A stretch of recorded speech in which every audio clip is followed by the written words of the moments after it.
L'arrière-gauche et parfois milieu de terrain Fabrice Sankala est au Beşiktaş, pendant que Jonathan Bolingui, ancien du TP Mazembe et du club Antwerp de la Belgique, a déjà signé à Ankara Gücü.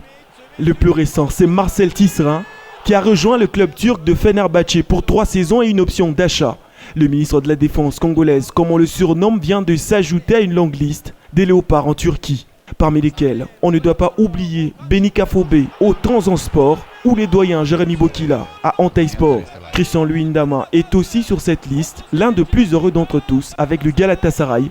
Il a même joué la Ligue des Champions face au Real de Madrid avant de sombrer dans une longue blessure qui a ralenti sa montée fulgurante. Cela n'est pas un simple hasard que plusieurs Africains, y compris les Congolais, se retrouvent dans ce championnat, puisque les Africains ont déjà fait gagner une toute autre émotion au football turc et ont ainsi gagné le cœur des supporters de ce championnat. Puisque dans le passé, Daniel Amokachi, Dembaba, Ahmed Hassan ont participé à l'histoire glorieuse du Beşiktaş. Djadje Okocha, Uche Okochukwu, Samuel Johnson ou même Stéphane Apia ont quant à eux fait l'un des glorieux moments du Fenerbahçe.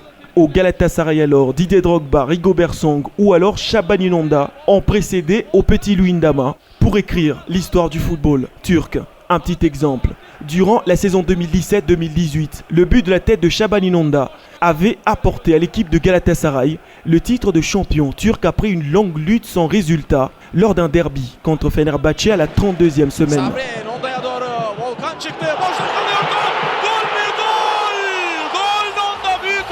Shaban Inonda, Volkan'ın hatası.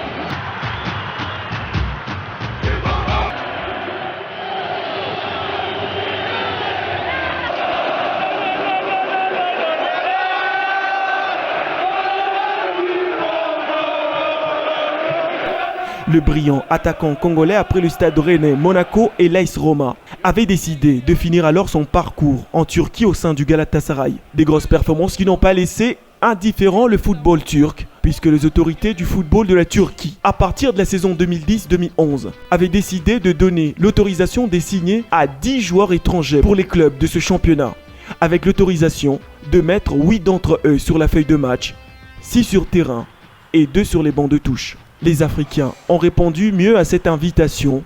La décision a même été modifiée à partir de la saison 2015-2016, puisque la Fédération turque de football a pris la décision de supprimer la limitation des joueurs étrangers au sein de ces clubs. Même 11 joueurs étrangers depuis lors pourraient être présents sur la pelouse. Les étrangers sont les bienvenus depuis lors en Turquie, les Africains un peu plus, y compris les léopards.